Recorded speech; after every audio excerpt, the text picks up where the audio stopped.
Lea Ypi, welcome to the podcast. Thank you. So you're a distinguished political theorist, and I want to talk a little bit about your academic work in this conversation as well. But you've just written a memoir about growing up in Albania at the end of communism. How what was your childhood like, and how do you think that should inform how we think about the world today? Mhm.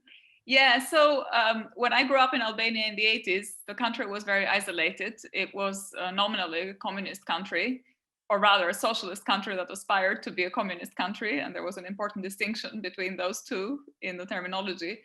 And by the time in which I had grown up, I was growing up, it had fallen out with almost all other socialist countries in the world, as well as all other capitalist countries in the world. So it accused the United States and Britain of being imperialist, but it also accused the Soviet Union, China, Yugoslavia of being revisionist. And so the claim that it made was that this was one of the last purist socialist countries in the world, which had a mission to carry forward, which was to realize global socialism. And so it was very isolated. It produced everything inside. There was a very high degree of censorship and of suppression of dissent. Very closed society. People couldn't travel. It was really dangerous to travel. And childhood and children were heavily indoctrinated. And part of the story in my book is about growing up in this very isolated, heavily indoctrinated society, in which you grow up believing the ideological categories that you're offered by the state and by various educational institutions. And you don't What was realize. that like? Because I feel like there was different stages in the development of communist regimes, and early on there was a lot of true believers in the general population, and later on it feels like, for most of the adult population, they had realized that the ideology is sort of a bunch of lies. But presumably, as a kid, you're somewhere in between. So was there a sense, even when you were little, that the stuff you were being taught didn't add up to reality, and that the adults around you no longer believed it? Or were you sort of a full believer at the age of 7 or 8 because you were too young to see those contradictions? Yeah, so I was personally a full believer, and I was a committed socialist and I became a pioneer eventually, and I was committed to the socialist cause and aware of the sacrifices that we were told the country needed to make for the sake of the ideals, and willing to make those sacrifices. But there were nevertheless glimpses in my childhood in which I doubted my parents' commitment. And part of it had to do with just the general context in which most people were actually alienated by the system and dissatisfied. But part of it had to do with the fact that I grew up in a very special family, in the sense that this was a family of political dissidents on one side and former property owners on the other. So it was a family of what was called the class enemy, basically. And so my parents had most of the time lied to protect me and didn't tell me about what they thought and who they were and what kind of background they had. But there were glimpses throughout the years in which I was growing up of something being weird and strange about my family and about my parents. So one of them was that my grandmother, who came from this elite family of high officials in the Ottoman Empire, spoke French to me. And I didn't know why she spoke French until things changed. And she revealed that the reason she was speaking French to me was that she had this kind of upper class identity that was carried through this language that was not actually the language of her family. And she wasn't French, she'd never been to France and so on, but still somehow shaped her own identity and she wanted to transfer this. Or another example was when Albanian dictator Enver Hoxha died. And I remember being really upset and seeing the funeral on television and seeing lots of people crying and these scenes of absolute sort of wailing women and pulling their hair and soldiers in tears and so on. So it seemed like a whole mass grief of the whole population. And yet my parents seemed indifferent. They were talking about the funeral music and making comments about who the composer of the music was. And so these were things that were very early memories. I was about 5.5 at the time in which Hoxha died. And this was one of my first political memories, in which the first thing that occurred to me was, how can it be that I am so upset But my parents don't seem so upset about this complete loss for our nation and the death of this founding father of Albanian socialism. That's very interesting. My parents grew up in a communist country in Poland. Their parents actually were true communist believers, and they had been in prison for being communist activists in the 20s and 30s, and they were part of a regime at that point. But one of my mother's earliest memories, and she must have been exactly the same age at that time, which is, I believe she must have been 5 or 6, was the death of Stalin, and her coming home from school deeply upset by this news, and her father telling her, you shouldn't shed a single tear for that swine. And he was actually a communist, but it's a similar disjuncture. It's interesting. Yeah, exactly. And depending on what age you were, I think if I had been a bit older, my parents might have been more willing to share their secrets. But because you have such a young child, you don't want to break it too early, because child can then become a liability, and it becomes really dangerous for them if you're in this very censored environment. So they weren't sharing this kind of feeling. They weren't saying, oh, you shouldn't be sad, but they were definitely not showing any kind of disappointment themselves, or sadness, or sense of tragedy, which I felt they should, as good comrades in this socialist state. So I think there were these moments of just not full awareness, but just doubt and mystery, and wondering about whether everything was as it looked. And so this basically went on until the moment of the regime's collapse, when you were still relatively young. So what was that moment like, when this sort of obsolete political regime, whose claims when no longer believed by the population, that had grown oppressive in these ways, collapsed, then presumably there was an intense promise of a better future to come. What was that like for the country, and what was that like for you at the time? So it was very strange for me, because it was this moment of almost like a trauma, because of this identity break, in the sense that you grow up believing in the system, and you grow up as a kind of committed young socialist, and you think that your future is going to look like a certain way and will be embedded in the future of this socialist country. And then that country is just, from one day to the other, is just not there anymore. But on top of that, this, in my case, was exacerbated by the fact that my family revealed the political identities that they had concealed throughout my life. And so that was a moment of sort of the veil of ignorance being lifted, in a way, and people explaining that, the reason we had these conversations in the family, they used code language to talk about the system and to talk about what happened to relatives in the regime. And suddenly they kind of broke the code and explained it to me. And at the beginning, it was really confusing, because it's very hard. You're just, one set of categories is taken away from you, and then you're offered a new set of categories that you've never thought about, or you never identified with. And that initial moment was one not just of kind of confusion and fear, but also really just not trusting my parents and the adults around me, in the sense of, how can I know that they've lied to me for all this time? And I understand. That's very interesting, because you think of a totalitarian regime as imposing lies on its population, and then there's sort of, various places of resistance against that, where to some extent within the family you can be honest in a way you can't be in the public sphere. But what you're describing here is that, obviously, because of the need to conceal the true opinions, the true identities from you when you were very little, for you the experience was, not at first the revelation that the politicians and the teachers had lied to you, but that actually your family had concealed all of these things to you, so they were liars. So it's a very odd way in which, from the child's perspective, sort of the enforced lying of your own family becomes more salient in this moment of rupture. That's interesting.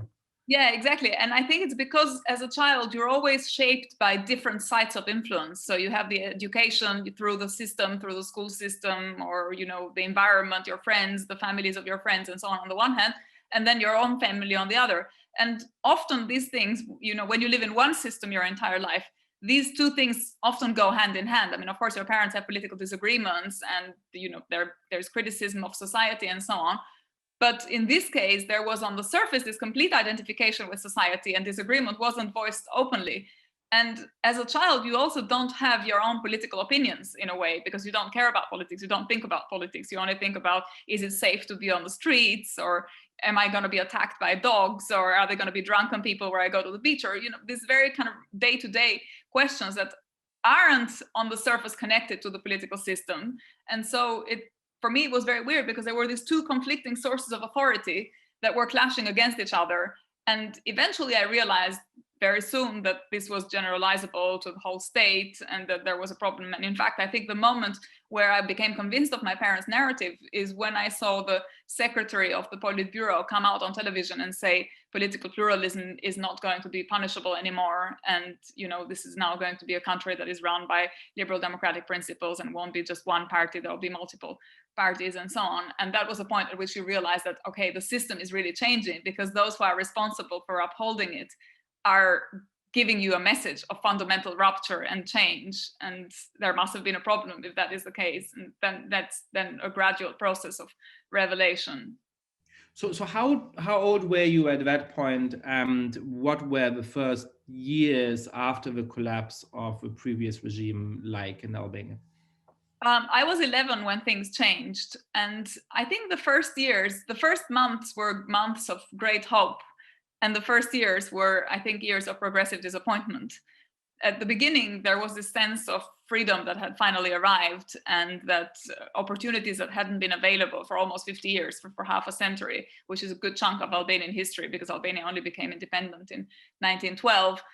There was this sense that finally you are in a political system that can realize everything that you wanted to, everything that my parents' generation had wanted to.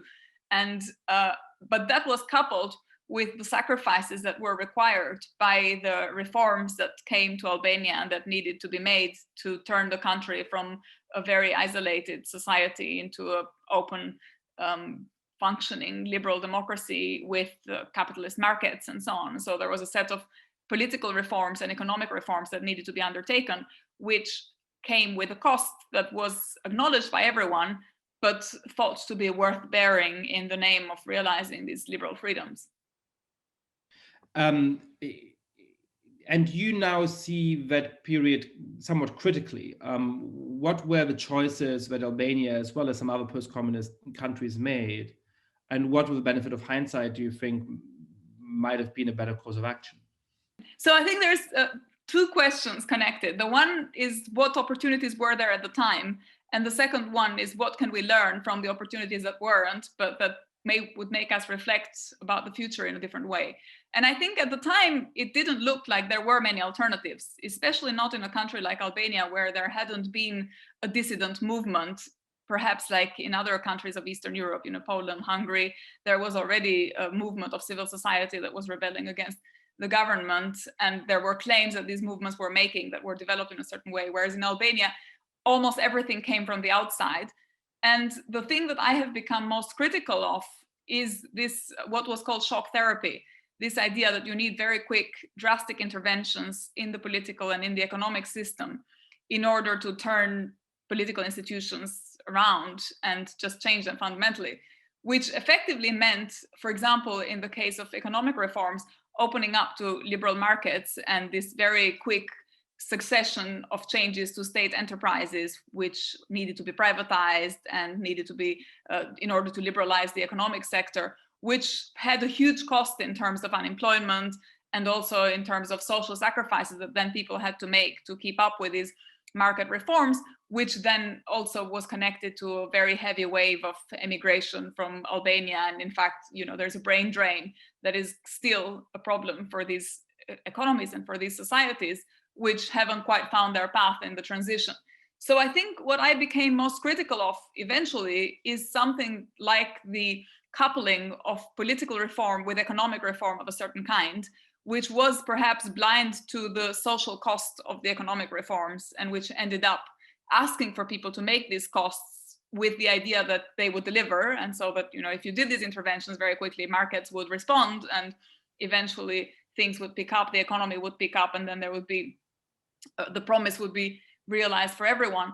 And that, I think, is what didn't quite work and went in a way. Tell us a little bit about how that didn't work. I want to understand better the set of choices that was available then and what the consequences of it are. But I think first of all, we need to understand the case for the prima facie case for why this was a bad idea. And so for people who don't know the history of Albania so well, the history of other parts of the post-communist world so well, what were the real costs that people bore after this moment of shock therapy? And this is an argument that I understand is very live today in Albania, but when people think about the last 30 or so years of history in Poland and Hungary and in Ukraine and many other parts of the post-communist world, the basic structure of the argument, it seems to me, is very similar.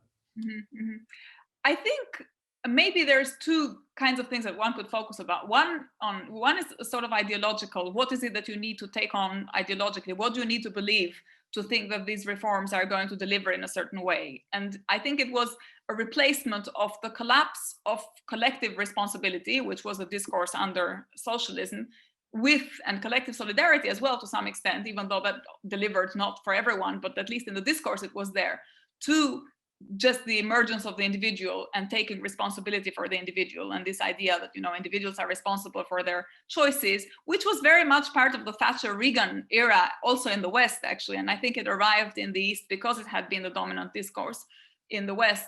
And I think with that, the idea that if there are things that don't work, if there's failures of either the market or in this case, kind of state enterprises and so on, individuals who have to bear the cost are kind of responsible for the cost that they have to bear, and also have to find their ways of doing things, which I think on a very basic level translated to people just really doing whatever they could to keep up and to survive. And in terms of what happened socially on the ground, as I say, the first thing that happened immediately was this wave of emigration. Now, that was partly the result of this country being locked for 50 years under communism, and, you know, people not being allowed to travel. If you keep inside this and the extreme disparity of living standards. I think Albania at that time had a living standard of something like $500 absolutely per capita, and, you know, a close by country like Italy had something that was probably what, 25, 30-fold. So there must have been something about just the basic disparity of the opportunities at home and other countries that produced that.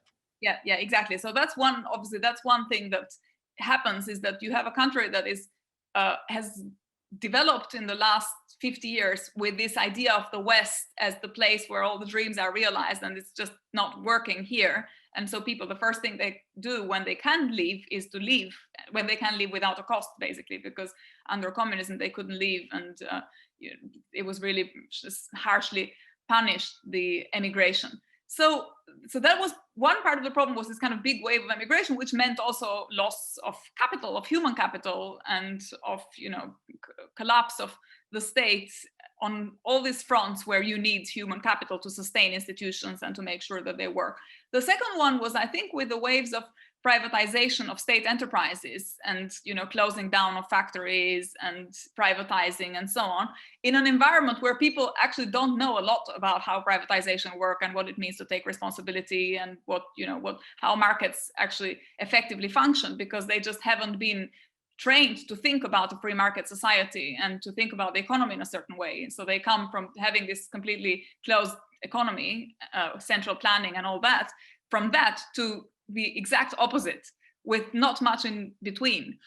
And I think that transition, which happened very abruptly with the idea that people will learn these concepts and they will internalize this ideology and then it will somehow work, it will deliver on the ground, was actually exactly what didn't work, and which led to huge costs, and to also people making investments that were fraudulent. In 95, Albanians began to invest all their money in these financial companies that took the form of pyramid schemes, so Ponzi schemes, where you would be promised a very high return for investments.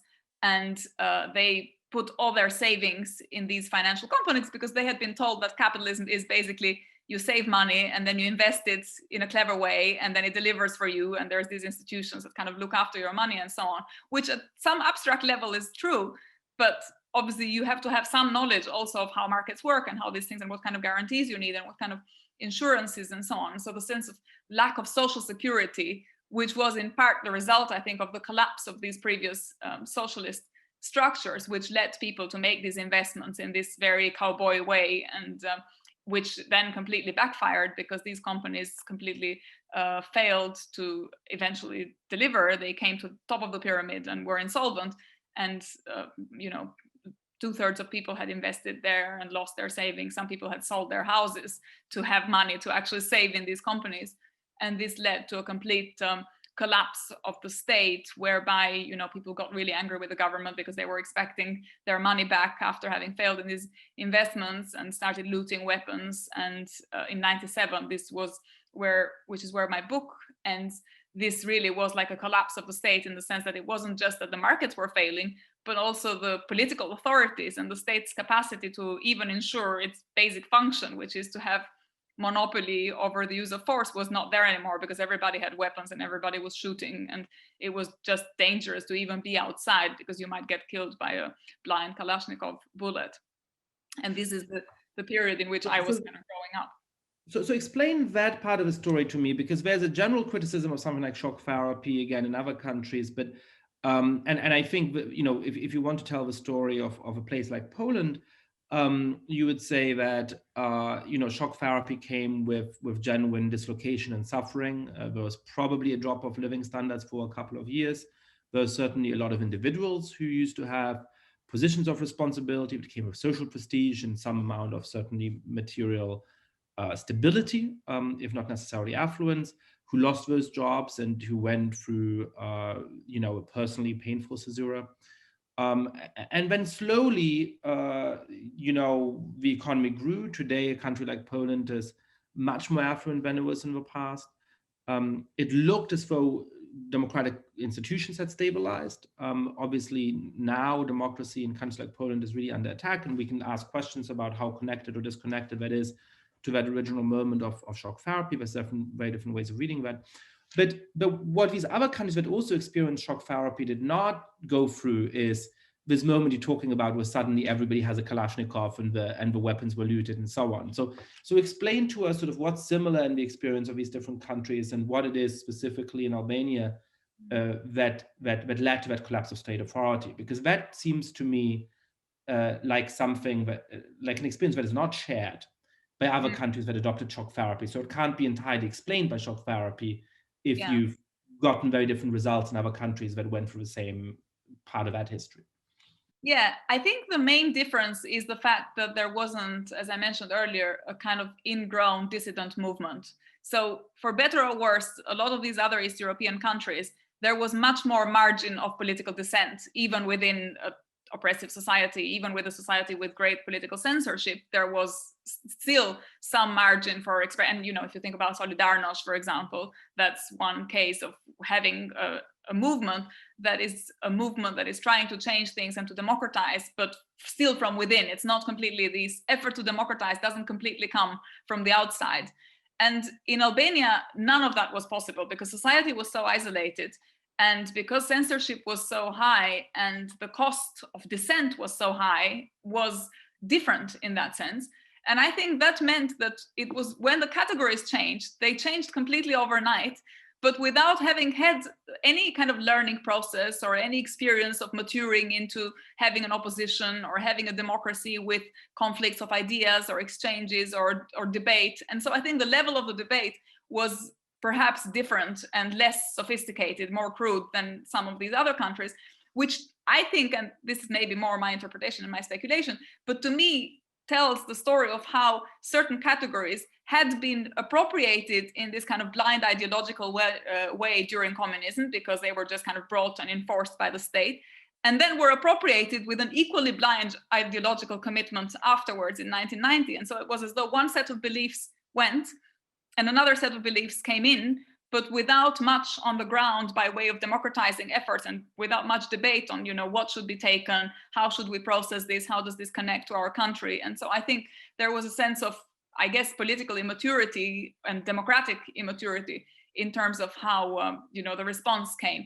But having said that, I think, in Yugoslavia, they didn't have Kalashnikovs and so on, but they did have a war. So there is a sense in which some of these experiences in the Balkans were just as disruptive of the fall of socialism. I think were just as disruptive for lives as they were in Albania. And in fact, sometimes one of the things that was very interesting to hear in Albania over the course of the 90s was that we had gone through a communism that was really different from Yugoslav communism and was much more isolated and in some ways more restrictive. And many Albanians who had half of their nation, part of their nation in Yugoslavia in the form of Kosovo, thought that it was much better to be in Kosovo than to be in Albania because of the degree of censorship and oppression.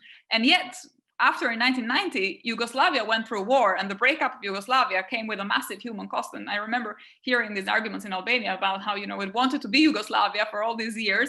But then in 1990, you suddenly didn't want to be Yugoslavia anymore because you saw what the breakup was and brought for people there. So I think there was different experiences of transition, which were, as you say, I think partly connected to shock therapy and to neoliberalism, to just kind of adapting to a new system, and partly to do with the political culture and what happened inside and how mature were democratic institutions and indeed democratic movements in these countries. Yeah, I think it's difficult to have a unified theory of the trajectory and the fate of different post-communist states, and with political scientists who've tried to create them. I'm not sure how convinced I am by all of them, but just sort of going off of this conversation, it strikes me that the most important determining factor may not have been the policies adopted in 1990, 1991, 1992, but the basic pre-existing situation, right? So a country like Poland did have some democratic tradition before World War II, limited and failed, but nevertheless important as a sort of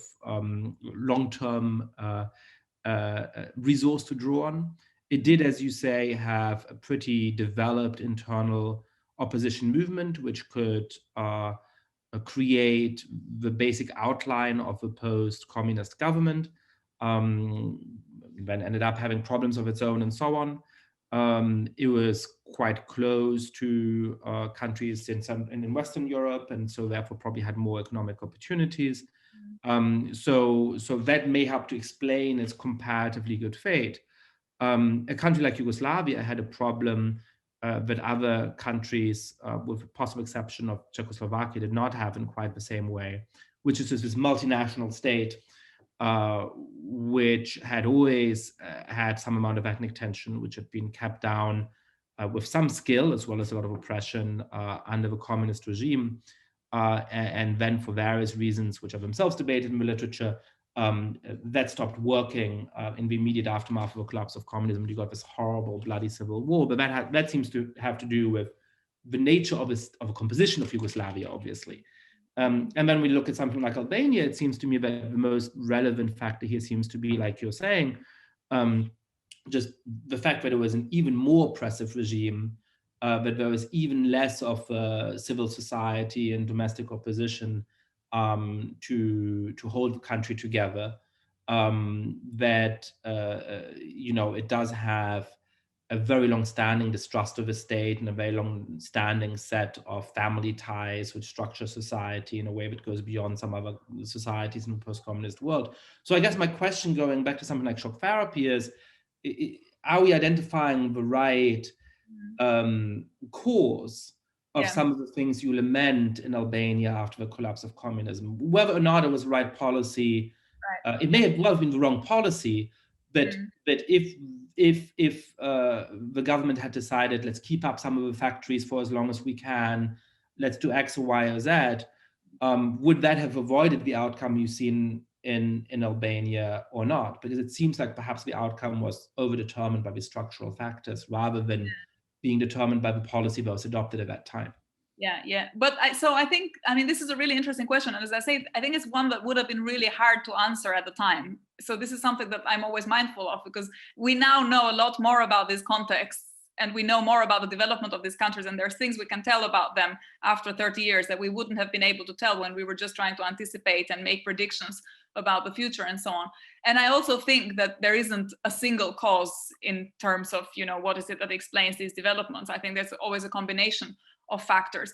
One thing that I would say, though, about shock therapy, and and I'm not an expert of that sort of literature, but from my experiences and from reading and from the politics of these countries, one thing that was interesting to see is how precisely because these contexts were so different, you might have expected the solutions and the recipes to be more sensitive to the context. And yet often the literature on transition came from, it started with what have we learned from transition in Latin America, for example, and how does that apply to transition in Eastern Europe? And then Eastern Europe was one big box in which everything was fitting together, without necessarily the knowledge that would have been nuanced enough and sophisticated enough that would distinguish these different countries and their different historical trajectories from each other. And so I guess my criticism is that these policies were abstract and the solutions all came as one kind of abstract package, and were applied, these solutions, in the same way to these very different contexts. So I think you're right to say that contexts change, but then also when you endorse these recipes and when you sort of think about, okay, how am I going to move forward? What am I going to change in the circumstances? Then when you get the expertise and when you get the advice, that should also be kind of targeted somehow and not so blind. And often these policies were decided with the help of international experts. And I don't want to say that they're to blame for everything, but they did contribute. And I remember, and I tell the story this in the book through my father by talking about when he was a CEO at the port of Durrës. And most of the decisions they were making were basically decisions that they were taking from IMF and World Bank policy papers, who just were written by people sitting in Washington or whatever, who knew a little bit about Eastern Europe, but just as one general category, didn't have the nuance and didn't have the detail and didn't have the kind of historical background that they would have needed to have in order to give targeted advice. And yet the locals were just kind of taking this advice as though it was given by these absolute authorities that couldn't be challenged and couldn't be questioned. And I think that's connected to another aspect, which is to do with just distrust of the state and state institutions. Because one thing that happened with this transition was that there was this complete collapse of faith in the state and in state authorities, because there was this idea, there was this oppressive society and the state was oppressive, all the officials were evil and corrupt, and now we have this new state with these new institutions, but the people were still the same. And so basically I think the problem was that when you have that degree of distrust in the state, then you become much more reliant on external authorities, and you're much less willing to listen to your own advice, or to think, okay, how do we, and either you become cynical and you say, okay, fine, let's just do it because this is what needs to be done, but you don't hold your own in a way. You don't have the kind of power of the argument and the force to try and stick to your argument and say, look, it's not going to work in Albania, or you need to know more about this, or you need to know about how this context works, and so on. So there was a combination, I think, of submission on the one hand and cynicism on the other, which combined were really dangerous and pretty counterproductive. So the title of your book is Free, which I take it as partially a description of that moment of liberation, but partially has an ironic sense to it, that the promised freedom did not in fact set most people free. So what, as a political theorist, do you think we can learn about the nature of freedom from that experience? How should we think about what makes somebody free, and how can we build a society today in which people will be more genuinely free? So the title of the book is Free, Coming of Age at the End of History. And the title is partly ironic and partly aspirational. So it's partly trying to capture the ideals of freedom that were there in the 90s, and the idea that there was this great promise and society would change fundamentally and people would be all free on the one hand, and on the other, the irony of noticing how there is different forms of unfreedom in different systems, both of which come with their own ideological presuppositions, which both make it difficult to actually see whether freedom is being really realized for everyone. And one of the things that the book does is to go through different conceptions of freedom, and through different characters to explain these commitments. And so there is a sense in which, for example, my mother, through my mother's character in the book, I try to talk about this liberal idea of freedom, the one might call negative freedom, freedom from, and the idea that you are free to the extent that the state doesn't tell you what to do, where to go, what to wear, to the extent that you enjoy freedom of thought and freedom of association, and basically all the quintessentially liberal freedoms that were missing during the socialist period. And then I have this other character in the book, who's my father, who had a different, one might call more social idea of positive freedom, which is that it's not enough to be free from something. You also need to be free to do something and to flourish and to realize your potential. And in that sense, the structures that came and were in place in the second part after 1990, so through this kind of liberal capitalist institutions, weren't directly oppressive in the sense that there wasn't an agent that was making people unfree, but there was a series of unintended consequences that came together and created these forms of, one might call them more structural oppression, which meant that there were a lot of people who, didn't have a job, or who had to leave their country, or were living under constrained lives, who also weren't fully free in the sense in which they had been promised they would become. And I guess my sort of philosophical reflection on all this is to try and in a way, the kind of take-home lesson of the book is to try and look beyond state ideologies and systemic ideologies that tell you this is what freedom looks like, and this other thing, this is not really important, and to recover a sense of what I call moral freedom, which is conveyed in the book through my grandmother's character, which is to recover this sort of inner freedom, which is the freedom to choose between good and evil, and to make that the foundation of social criticism. And that's a kind of freedom that my grandmother always insisted, having gone through different systems in her life and having had this life of first great privilege and wealth, and then loss of everything, being deported in camps and so on. She always insisted that there is something that no system, however oppressive, can take away from you, and that's human dignity. And when human dignity is there, you know that there is a kind of freedom, which is moral freedom, which is not reducible to any of these ideological slogans, but which is really important to know that is there, because then that becomes a foundation for how you want to realize social relations and how you can criticize society on that basis. So we have three conceptions of freedom on the table: negative, positive, and this idea of moral freedom. Let's puzzle through those together a little bit. So there's sort of two debates. Well, there's one debate within the literature on political philosophy, which is about whether we should aim for negative freedom or positive freedom. And there's a famous article by Isaiah Berlin criticizing the idea of positive freedom as being dangerous in various ways, as potentially justifying totalitarian regimes like communist ones, but having its root even in the thought of something like Jean-Jacques Rousseau, and the way in which even there some more what he would call positive conception of freedom can inspire a collectivist spirit, which actually comes at the cost of individual negative freedom. So there is, I think, a deep question about whether we should prioritize negative liberty to positive liberty. But in thinking about this question in the context of something like the history of Albania or something like the history of Central Europe, I guess I wonder whether the conflict between those two is as clear or as stark as we sometimes want to suggest. So you associate negative freedom with capitalist liberal democracy or something like that, and the attempt at putting in place positive freedom with something like the communist regimes.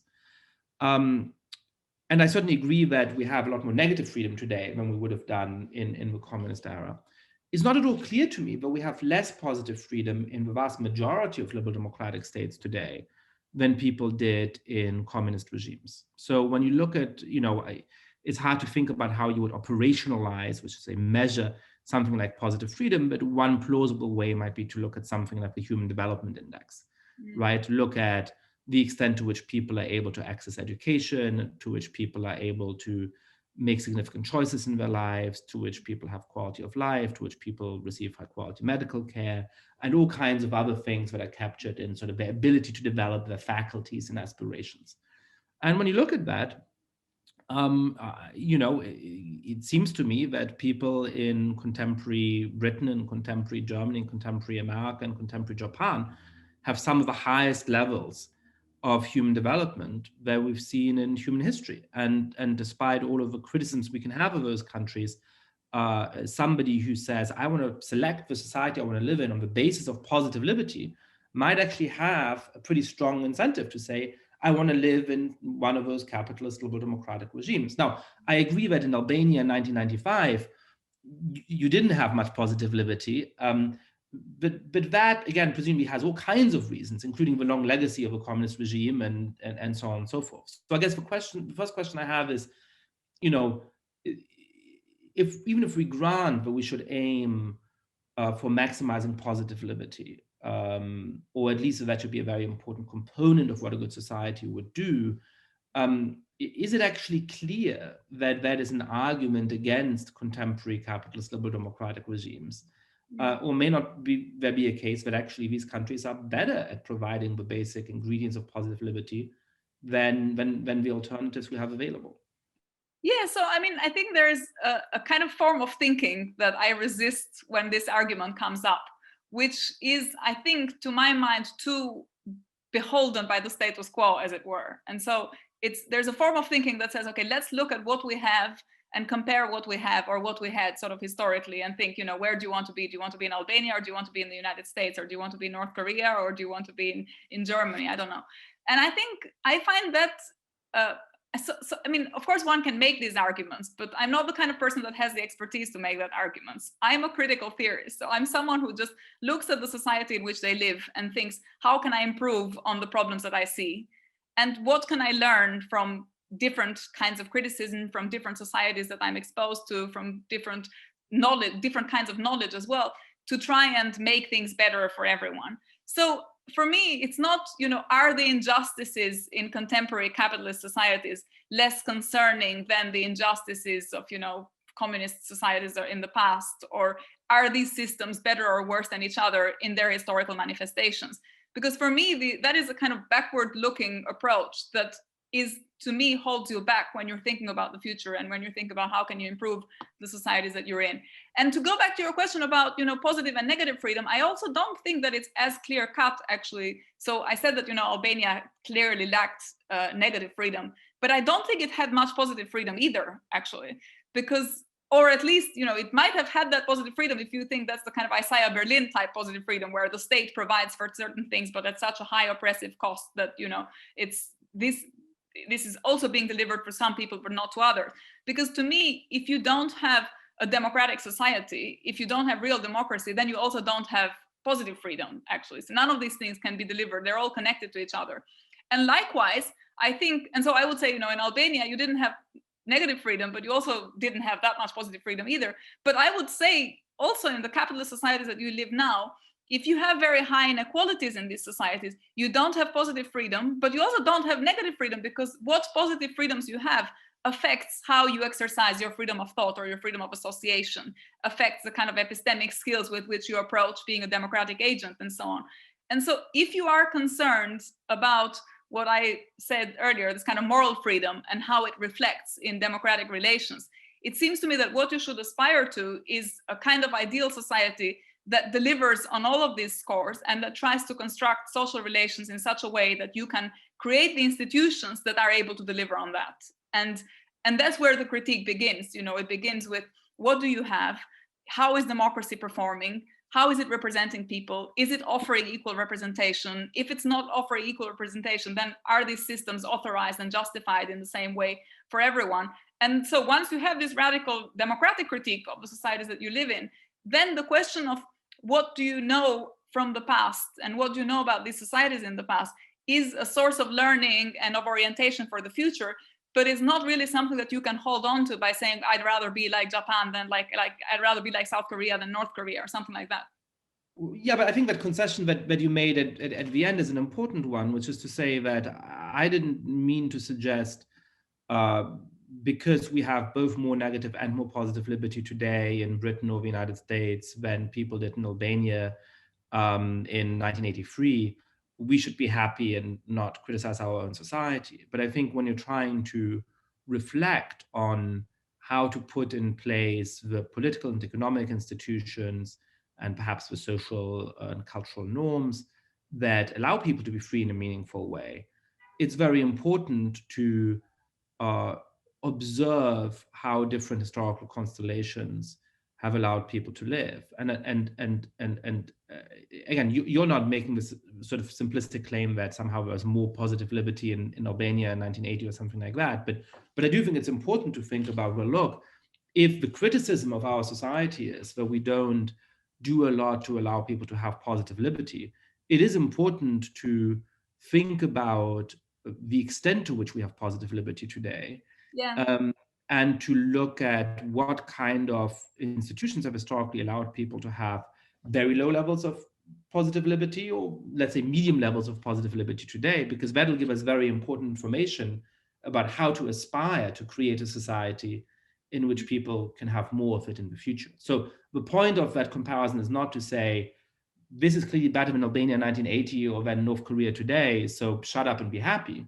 It is to say, well, what sets of institutions can actually allow us to give people the resources to live a self-determined life in a meaningful way? And it seems to me that on that front, political theorists, of which I am one, at least in training, have a tendency to think that somehow our societies don't care about positive liberty and don't give us the foundations for it, when actually I think there's absolutely ways in which our societies can improve on that front. But compared to most historical societies, we're doing pretty well at it. And unless we understand that, we're going to go pretty wrong in how to create a society that allows people to live a self-determined life in a more substantive way in that respect. Yeah, so I think I want to push back against that. So I think my worry with that argument is that it makes you complacent about the system in which you live, basically. And it also makes you see only the good sides of the institutions that you're part of. So I think a part of the success of liberal capitalist institutions has to do with democracy and with freedoms and with constitutional promises and so on. But I think a lot of it was also established against the background of very severe forms of historical injustice, which I think don't feature in this liberal narrative of progressive development of positive institutions. And I don't know how you would, for example, when you assess the wealth of the United Kingdom or the wealth of France or Western Europe and so on, I think it's very hard to separate the historical legacy of these institutions and how they were constructed and the environment in which they have operated, how they've interacted with other parts of the world, how they constructed an international system that was shaped by very important power asymmetries, and then combine that with this, what you just said, which is a more positive aspect, the kind of more democratic rights and freedoms and constitutional promises and so on. And so I worry that if you look at liberal capitalism, let's put it like that, as an integrated system, which has both a political form and an economic form, the story that you tell about the combination of these political and economic elements isn't always a positive story. But that if you take what I see as a slightly more complacent approach to say, well, these are still better than what we have and what we had in these other parts of the world, there is a risk that by telling that story, you undermine and you're not looking at these more negative aspects, more of the darker sides of liberalism and the darker sides of capitalism. And I think if you were to say, actually, the ideal is a democratic society that really works for everyone, that really realizes freedom for everyone, and that takes that the scope of that claim as a global one, not just the claim for France or for Germany or for core Western countries, then I think that gives you a more radical, perhaps, but also more critical and I think more productive approach to how you think about these societies as a political theorist, at least. And then when you're doing policy, is a different question. Well, I don't know how different the question of policy is. I think we can all say we would like a world in which everybody has negative and positive liberty and moral liberty and all of those things, but there is a real question of what steps can we take to bring that world into existence. And unless we have some kind of working theory on that, it's not going to be very useful. So I guess the question is, if you take that approach, which I find plausible in itself, what does that in fact tell us about how to create that world? How can we build a world in which people will have negative liberty and positive liberty and perhaps this moral liberty that you've talked about, that I still have to understand more about? Yeah, so I think that that comes from democratizing structures at every level, both at the economic level, but also at the political level and also at the international level. So I think the answer is, first of all, to think about the world as a unit of concern and not just particular states. And so when you're thinking about the development of particular countries, you don't just focus on the claims of those particular countries, but you also see how that country relates to other countries in the world and to the development of other countries and what it has done to either contribute to that development or hinder it. So it's a kind of argument. I'll pause you there for a minute. As I understand your position, it's cosmopolitan in the sense that we should care about the well-being of everybody in the world. We shouldn't just limit our moral concern to those who are part of the same state. but you do recognize the need for states, right? Yeah. This is not the position where we should abolish states. So perhaps just tell us a little bit about that so we can follow that argument. Yeah. So, I mean, in my view, states are really important units of decision making. And so, but they're important units of decision making from an instrumental perspective in terms of what they enable, what they give you. When they work, they give you the coercive apparatus, which enables you to make laws. And, you know, in ideal cases, it gives you a coercive apparatus that has also some degree of accountability and transparency and can be justified democratically. And so that enables you to make democratic laws.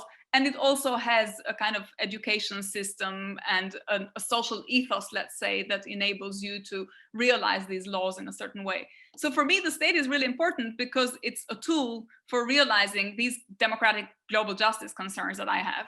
But I don't think of states as being themselves inherently ethically justified units. I think a state is an entity that, you know, is there at a particular point in history, but no longer there at another point in history, you know, wasn't always there, will not always be there, just like capitalism. These are contingent creations and they enable you to solve particular problems at specific points in time, but they don't always solve the problems. And when there is a crisis, you need to think about how you can change things so that you can move forward. So the scope of the claim is cosmopolitan, and it's the idea that, you know, for freedom to be delivered to everyone, it needs to be considered as applicable to a unit that is the world, not just, you know, if you care about moral freedom, that can't be restricted, then the claim of how do you realize moral freedom to just the freedom of your own fellow citizens. It needs to be about everyone in the world. And once you widen the scope, I think that leads you to thinking about how you can democratize, as I say, in such a way as to bring this unit and this interaction between different units at all levels in the right way. And that's, of course, a very complex work of both politics and policy, but at the level of ideas and at the level of vision of the world, I think it starts with this requirement to open up spaces for democratic scrutiny wherever you see that there is an asymmetry in the use of power. And that can be economic power when you think about, you know, employment relations or labor or how capitalist markets work or how international financial institutions work and what kind of power asymmetries they entrench. It can be at a political level when you think about democracy and kind of opening up, having political rights and associative rights and protest movements and so on and so forth. And it can also be at the international level when you think about how can you make international institutions more representative and more accountable. And that can be from the European Union, that's one example of a pretty unaccountable international institution, to other things like the United Nations and so on. So it's a very large, ambitious, large-scale project, which I don't think any particular theory can solve. But what the theory can do is to give you a direction for change and to give you a kind of critical ground in which you start with a certain ideal of freedom, and then you think, okay, how can I deliver this ideal of freedom for everyone in the world in the best way I can, and what kind of forms of social criticism do I need to move forward with that? Help me understand, this may seem like a very simple question, the connection between democratization and freedom, which is to say that while you were talking, I remembered this lovely little essay by a political philosopher who's a democratic socialist, Michael Walzer, who wrote back in the 60s an essay called A Day in the Life of a Socialist Citizen. And he imagines what it would look like to live in a society that has genuine, what at the time would have been called basis democracy. So rather than, as Marx would put it, you know, going fishing in the morning and hunting in the afternoon, being critical critics in the evening, this would be somebody who, you know, sits on the fishing committee in the morning and who deliberates about what can be hunted in the afternoon and is giving out, you know, is sitting on a committee to give out a literary prize in the evening. And very quickly you get to a world which might be enjoyable to political theorists like you and me, and it might be enjoyable to people who really care about politics, like those who listen to this podcast, but which to many citizens actually sounds terrible, right? Because they want to get on with living their lives and hopefully having the material basis for doing so and the time to do so, to spend time with their friends and family and, you know, going on excursions and all the wonderful things you can do when you have money and leisure, but not actually being engaged in politics all of the time. And so, you know, what's the theory by which the democratization of all of these institutions, the opening up everything to questioning and participation actually delivers freedom in a meaningful way? So maybe I think it helps to okay so first of all, about the parody of communism, you know, the fishing in the morning and so on, and hunting and criticizing in the evening.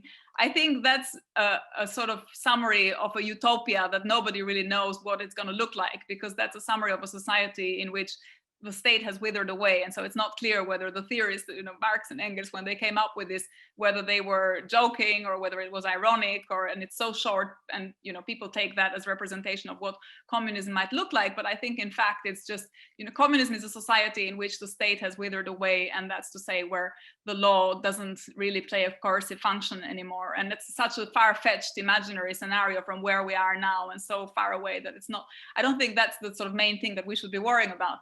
But well, two things. I mean, the first is one of the reasons why people take that as engage with that little possibly ironic passage so much is that it's, as I understand it, the only description of what that society might look like in Marx's work. But I was less interested in Marx in this question or in this context than in Walzer's use of that to think through what genuine participatory democracy, let's call it, would look like, and the recognition that for most people, the idea of being engaged in politics all of the time is not a utopia, it's a dystopia. And so I'm just trying to think through sort of what's the connection between. So this is what I was going to say. Yeah, so I mean, so this is what I was going to say. The really important part of your question, I think, is what is the connection between democracy and freedom?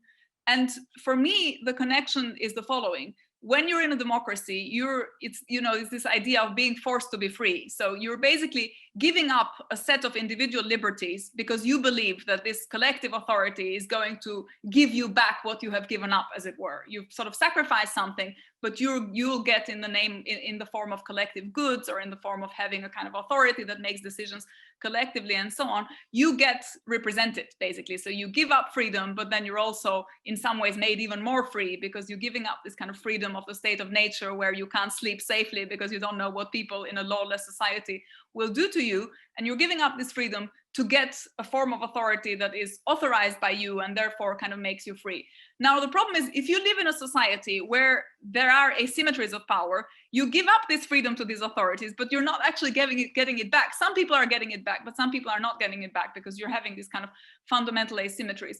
And so the question there, I think, is not what do you do to make people equal authors of the law in that sense. I think the question is, where are there spaces of lack of democracy and lack of freedom, and how can you reduce those spaces? So it's not about you have an ideal of, what full democracy would look like, and you try to realize those ideals and you kind of democratize as many committees as you can and so on. It's you identify, you kind of diagnose the problem, and then you look at the alternatives that you have, you look at the theories available, you look at the solutions that you have, and then you work in this kind of more immanent way by thinking about problem solving and thinking about, okay, I've got these markets now, capitalist markets. Are they working? Are they representing people? Is there democracy at that level? Is there democracy on the workplace? And you begin by making these changes. And then democracy is a kind of process. Nobody can say, and in fact, I think it would be undemocratic if you were to say to people, this is what you need to do. I think you need to begin by identifying a problem, solving or trying to think about what could solve the problem that you're identifying, including this scope question that I've been talking about, states and units, local units, transnational units, international units, and the kind of relationship between those and how they represent. You think about what kind of agents can enable that. So you think about, what institutions do I have? Political parties, protest movements, social movements, trade union, whatever, committees, bureaucracies, administration, apparatuses, and so on. And with the tools that you have available, you try to, as I say, both diagnose and then solve the problems in a way that is better than alternatives that are available. And so it's a kind of more ground up, sort of bottom up problem process, rather than a top down process where you say, okay, this is what democracy requires and this is what we need to do in the world. As a final question, I want to understand what it would mean to be in a society in which people have more moral liberty. But also, since this is something which, as I understand it, is available to all of us, even under challenged circumstances and even perhaps under genuinely tragic circumstances, what does it mean for individuals to exercise moral liberty under non-ideal circumstances? Mm-hmm. So I think in non-ideal circumstances, it means basically to retain dignity in this way in which I have explained, where, you're asked to make compromises and you you always think there's a moral agent who is making these compromises. And so to think about the fact that there is a moral space in which nobody can interfere. And when you're asked to do things, when you're asked to obey unjust rules or whatever, you resort to that inner moral authority in refusing to either, oppress or to cooperate or to be complicit, or there's always a kind of margin of moral agency with which you exercise that, I think, that will in a way to prevail over circumstances. And that's how it works, I think, in oppressive environments. And as I say in the book, my grandmother is a kind of a good example. She gives you all these examples of how, there were points in her life where she has to make these decisions and to make these moral choices. And that question is connected to the question of, we have this kind of moral freedom, and that moral freedom is the ground for social critique. But what we don't have is a political world that reflects moral relationships between human beings. And this goes back to some of my, I'm interested in Kant and this Kantian idea of what, Kant calls as the kingdom of ends, the idea that you live in a world in which people aren't just being instruments for each other. They're not just being tools. They're not just being used as tools, but they're actually the moral agency of everyone is the condition for the development of the moral agency of everyone else. So it's a kind of a moral world of integrated moral ends. And I think that gives you, that kind of Kantian ideal of the kingdom of ends gives you a kind of ideal of a political society that, if it were to realize that ideal of moral relations, would also realize freedom in its full form. And so not just in this kind of inner moral freedom form, but also freedom as externalized in the relationships of people in this more reciprocal way. Lea Ypi, thank you so much for coming on the podcast. Thank you for having me.